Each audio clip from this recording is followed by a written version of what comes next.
నేడు ముఖ్యమంత్రి రేవంత్ రెడ్డిని కలిసిన సింగర్ రాహుల్ సిప్లిగంజ్. కోటి రూపాయల నగదు ప్రోత్సాహకం అందించిన ప్రభుత్వం.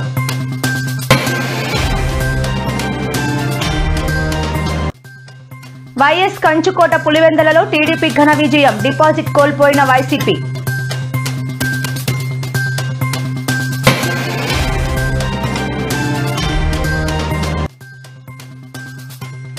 తెలుగు రాష్ట్రాలకు రెయిన్ అలర్ట్. భారీ వర్షాలు కురిసే అవకాశం వెల్లడించిన వాతావరణ శాఖ అధికారులు.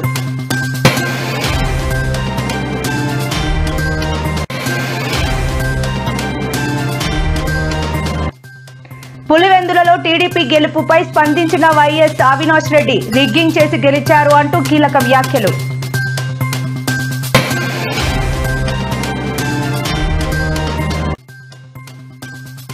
నేడు కలెక్టర్లతో టెలికాన్ఫరెన్స్ నిర్వహించిన మంత్రి పొంగులేటి శ్రీనివాసరెడ్డి. ప్రతి జిల్లాకు కోటి రూపాయలు రిలీజ్ చేసిన ప్రభుత్వం.